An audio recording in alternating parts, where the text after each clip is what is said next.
Where we left off last time is we had talked about Hamilton's method to apportion items into groups. So just real quick review. So this was the last example we did. We have this country with 4 states because we're keeping things small. Each state has the population given here with the total. And what we wanted to do is we wanted to know, how do we divide up these 150 representatives in a way that gives everybody equal representation. And so the process is this is described on the first page. We first figured out what the standard divisor was. The standard divisor is found by taking the population and dividing it by the representation in this case, or whatever you're apportioning. And that gives you what's called the standard divisor. Then you take that standard divisor and you say, okay, that means each of these would then get how many? And these numbers right here, these decimals are called the standard quota. This is the exact number of representatives that each of these states would get. But again, that would be pretty painful, okay, to be a person that got cut into chunks. So Hamilton's method was to round all these down to truncate, and then any leftover items you distribute based on the decimals. That you start with the highest decimal and go down. So I'm going to leave this example up here in case this is all review for you, but it's foggy. I'm going to give you 2 minutes to work through exercise 4. We're going to use Hamilton's method a lot today in our second section. But between that, we're going to talk about 2 other methods to apportion things. So I'm going to pause the video. If you're watching the video, then push pause, do exercise 4, and perform Hamilton's method on that. All right, so we're just going to run through the numbers. And if there's anything that you are blanking on, we are going to review this plenty of times, but don't be afraid to ask whatever questions you have. So it says here we've got a university with 5 different colleges, and the enrollments are given in this table. The university has 250 new computers to be apportioned based on the number of students. So we're going to use Hamilton's method to determine the number of computers for each college. So first thing we're going to do is calculate our standard divisor, which means take your total, which I don't give you the total in this one, or the book doesn't give you the total, so we have to do a little bit of legwork here. So 1746, so here's my calculator. So 1746, you can't see it because of the light, there we go. Plus, did I hit plus? I don't know. Plus 7,095, plus 2131, plus 937, plus 1,091, and I got through all those numbers without hitting one wrong. That's nice. 13,000. Okay, that would have been nice if they just gave that to us, but they didn't. So 13,000, we're going to divide that by 250. And what does that give me when I pop that in my calculator? What's the standard divisor? Okay, 52. So what that is, remember, this is a ratio. 13,000 was the number of students. 250 was the number of computers. So what the 52 stands for is I'm going to distribute these computers based on 52 students per each computer.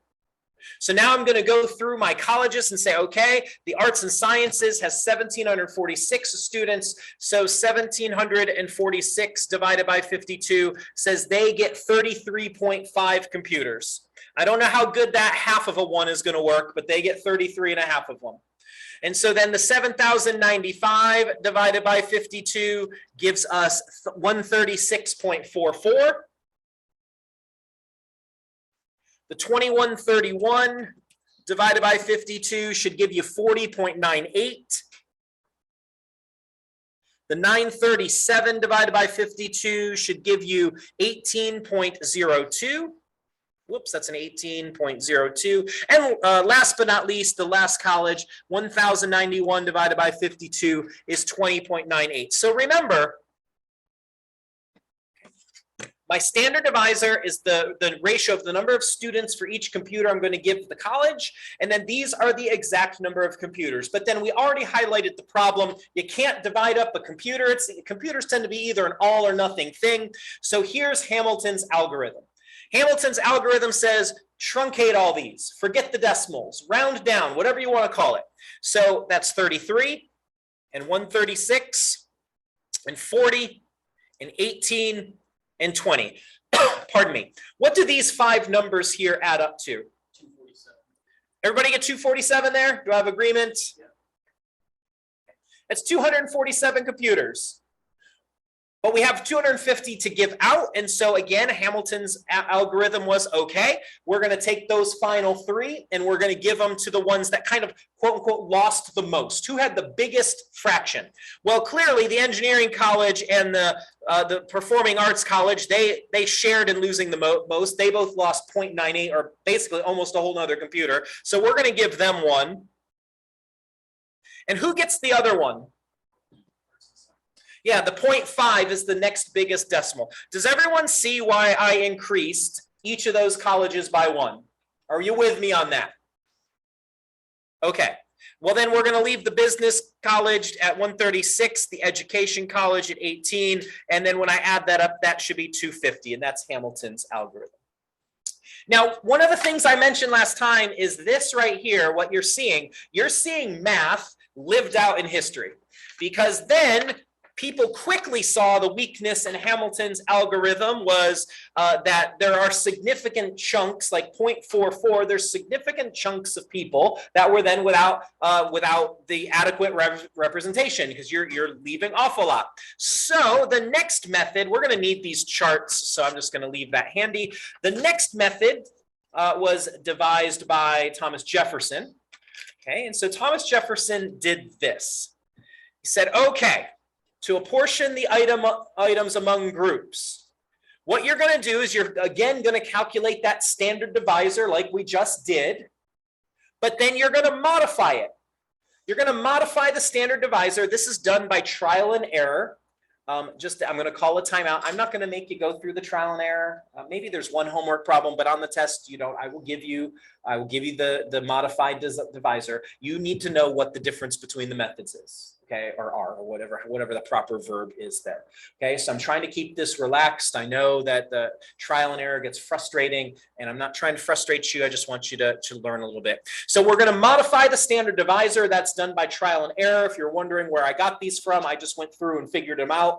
So we have them. And the way you do this is you modify it in such a way that when each group's quota is rounded down, just like Hamilton, when each group's quota is rounded down, the total is the exact number to be apportioned. So you should not have any leftovers like we had in Hamilton. So if you pick the right divisor, when you round down, you should be able to, now there's lots of them. If you did have to do one by trial and error, it's not just one value. There's a range of values that'll do it. Okay, so here we go. Example 3. We're going to use Jefferson's method. We're going to go back to example 2, which is the doctors, okay, the doctor's example that we've been doing. And what we're going to do is we're going to, I'm going to modify the divisor to 17.5. So if you remember in example 2, if we flip back a page, the modified divisor, excuse me, the standard divisor, I need to actually go back to example 1. I should have put example 1 there. The divisor was, what was 8? Was it? Yeah, it was 18. Okay, so when we originally did the clinic problem, our first example, our standard divisor, we had 1,080 patients divided by 60 doctors. That was 18 patients per doctor. And then we did Hamilton's method. Now, what I'm saying is instead of using 18, what we're going to do is we're going to use 17.5 as our modified divisor. Okay, this is going to work out for us. And so it'll allow me to show you what Jefferson's algorithm is. So here's what I'm going to do. I'm learning. I probably should have put the table on the problem again. So sorry that you have to suffer and be the first class I've done the worksheet with. If you take 1107 again, you'll see different worksheets next time. I hope you don't have to take 1107 again. All right, so here we go. I'm going to go through each of these, and this time I'm going to divide by the modified divisor. So for clinic A, I'm going to take that 246, and I'm going to divide it by 17.5. Again, in case you have the question, hey, Perkster, where did you get 17.5 from? Just trial and error. Okay, that's how it worked. So that turns out to be 14.06. And then B, I'm going to take the 201 and divide by 17.5. And when I do that, that turns out to be 11.49.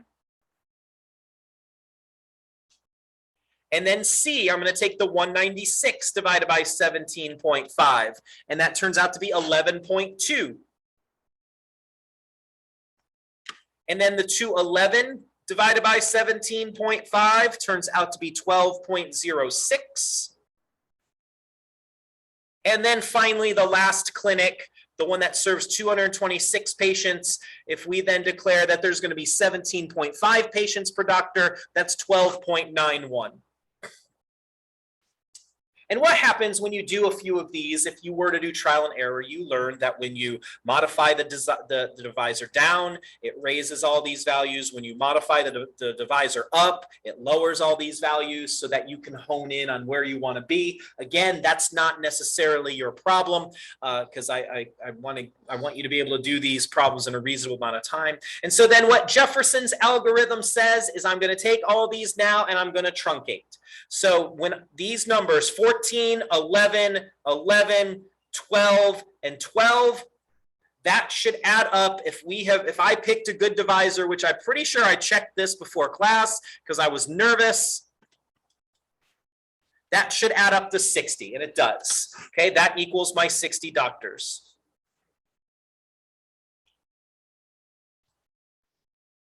Now, if you're looking at these numbers, you can see now where the argument's going to come from and why we're going to then modify the method again on the next page, is because look at Clinic E. Clinic E says, hey, hang on a second, you just truncated 0.91. That's almost a whole nother doctor, and I'm losing out on that. So of course, people want what they want, and so then there's debate, and so then we're going to see what the next, and now we're only doing 3 methods. There's actually a big sequence of methods that got devised that were gradually more and more intricate, but we're just doing an overview. So what I would like you to do, exercise 5, you are looking at the problem you did in exercise 2 with the number of hotel rooms and the 25 staff members.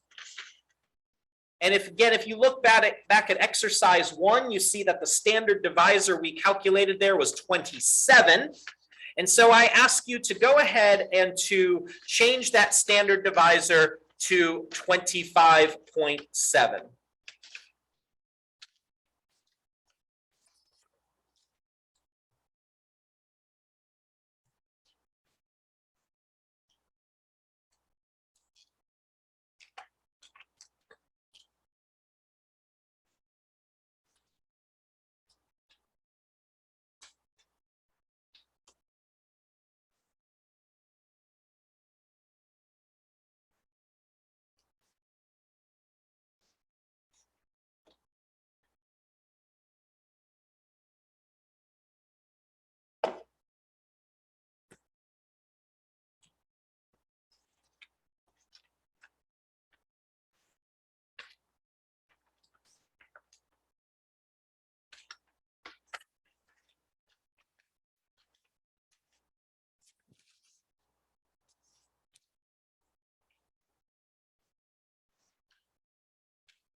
Okay, so again, I should have put exercise 1, not exercise 2, because that's where the table is. I apologize for my carelessness. So when we did exercise 1, we found that the standard divisor, we had 675 rooms.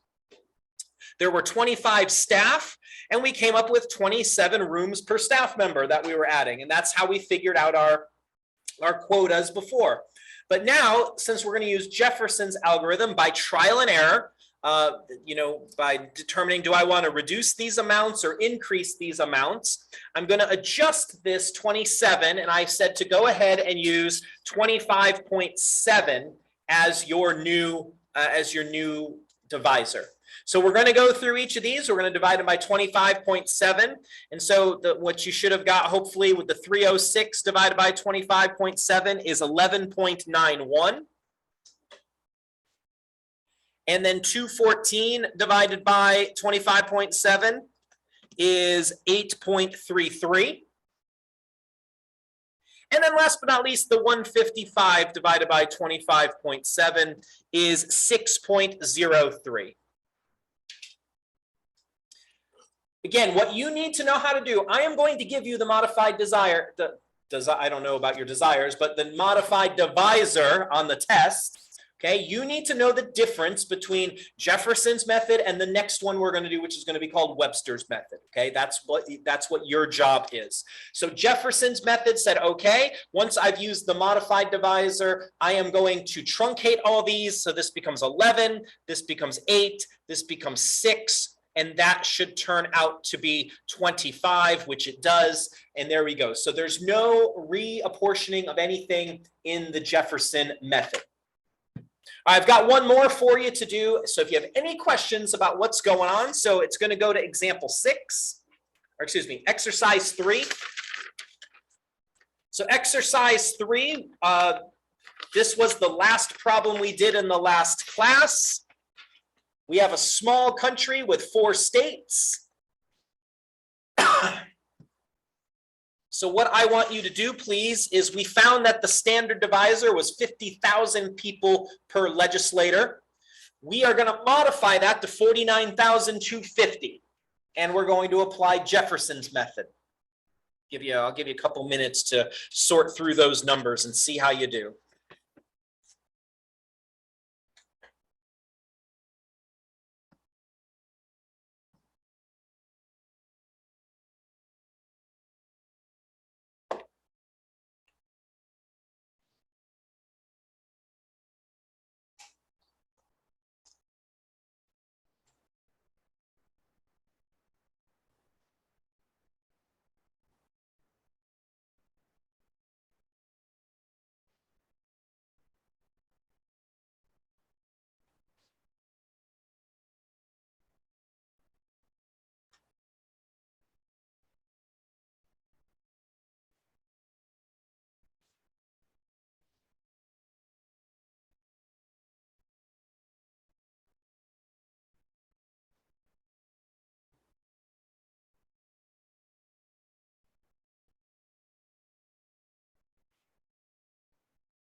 Right, so I've given you the modified desires.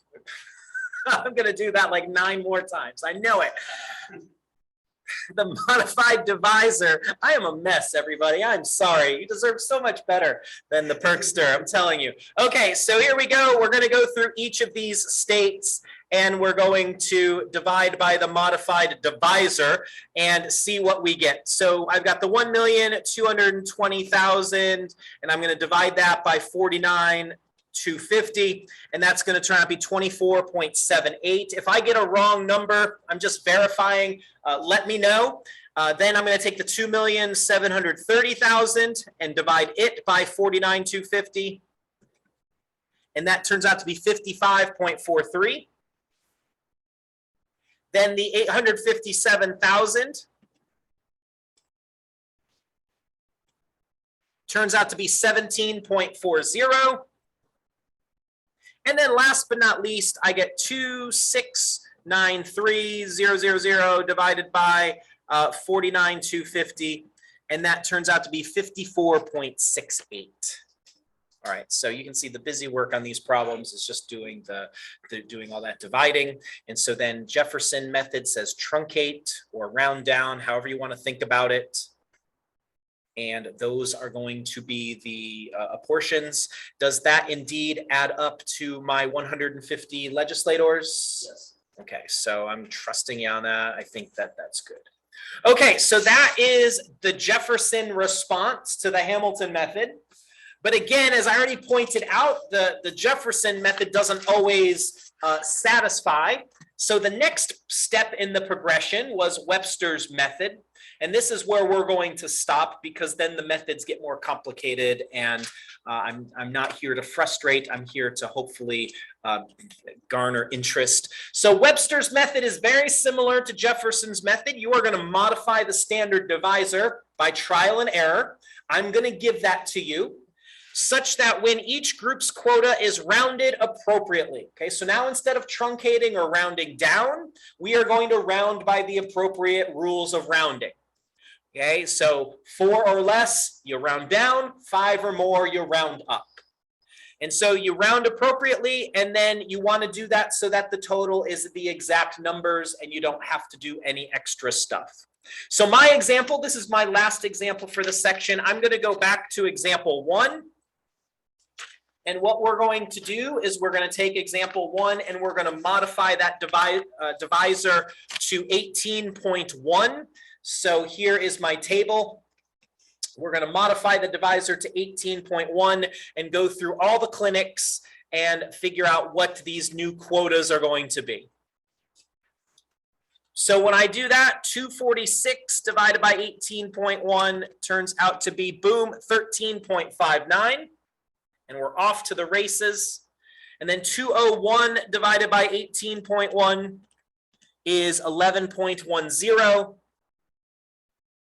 196 is 10.83. Please round to the second decimal place, since we're now going to round appropriately. That level of detail is important. We don't want to unintentionally round twice. And so the next one's 11.66. And then finally, 226 divided by 18.1 is 12.49. So when you use the Webster's method, the trick is this. I'm going to round these numbers appropriately. And so you do this, you pick the modified divisor. I'm going to even stop trying anymore, so that when you round appropriately, this should add up to be my 60, because we have 60 doctors. So 13.59 rounds to 14. 11.10 rounds to 11. Everybody good with the rounding? Does everyone remember the rules for rounding? Okay, if you don't, I'm happy to explain it further, but I don't want to bore you more than I need to. 10.83 rounds to 11, 11.66 to 12, 12.49, oh, so close, stays at 12. And so notice the apportionment doesn't always change, because that is the apportionment that we got when we did this problem via Jefferson's method, I believe, and also Hamilton's method. So it doesn't necessarily change the apportionment, it just changes the circumstances. So this does add up to 60, and so we are good to go on that problem. So you're going to do the same thing for exercise 7. You're going to go back to exercise 1 on the front page, the one with the hotel chain, and you're going to modify the design. Oh my gosh. You're going to modify something to be 28.1. I'm going to have to re-record this next semester.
All right, so I'm just going to get started while you're working. So if you're still working, I'm going to take this modified number and I'm going to divide it into each of the hotel categories. And so 306 divided by 28.1 turns out to be 10.89.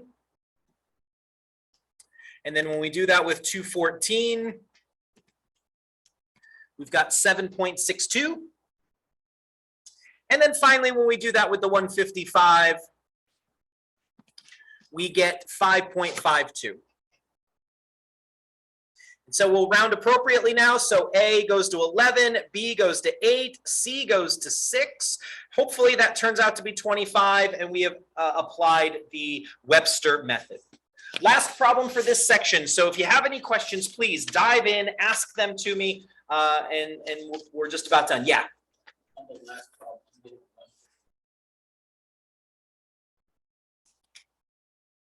On what last problem? What are you talking about? Okay, so you're working ahead. So I didn't ask for questions, working ahead. So you get some time to check your work, okay? Because hopefully it's your work, because I thought I checked this earlier, but who knows? I hit wrong buttons on the calculator all the time.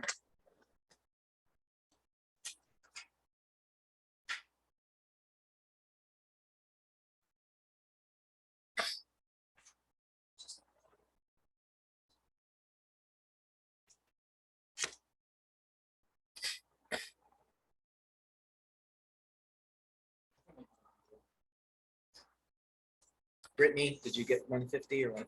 Okay. Well, it should check out, but I'm always willing, as you know, because I can barely speak today, that I make mistakes. So.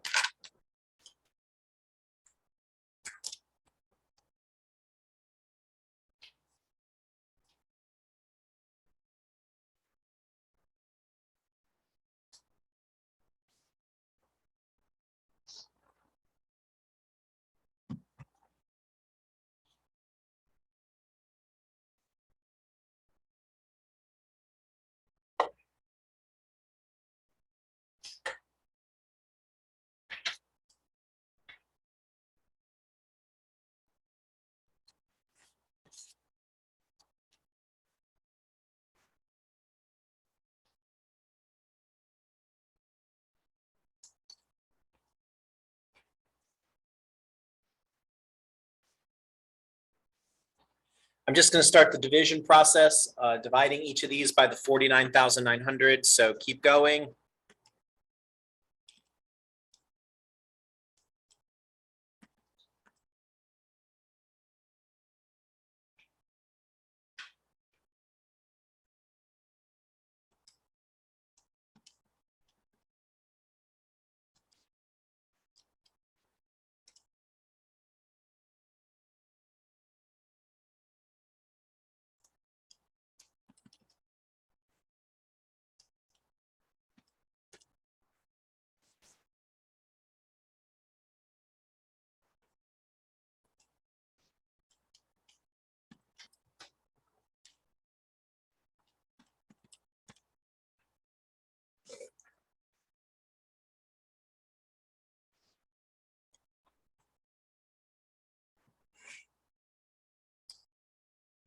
Okay, so I divided each of the state's populations by the modified divisor of 49,900. And so these are the values I've got. If I'm wrong on any of them, please let me know. 24.45, 54.71, 17.17, and 53.97. The Webster method says go ahead and round appropriately. So this A rounds to 24, the B rounds to 55, the C to 17, and the D to 54. And what does that indeed add up to 150? Yeah. We good? All right, I got verification. That seems great. So again, just one more time, because I want you to feel secure. I know that there's a lot going on. You are responsible for knowing the difference between the methods. For the Hamilton one, you do need to know how to calculate that divisor. Okay, that's the standard one. It's found the same way every time. I just don't want to bring guessing and checking into the test. It makes things take a lot longer. So I will give you the divisors.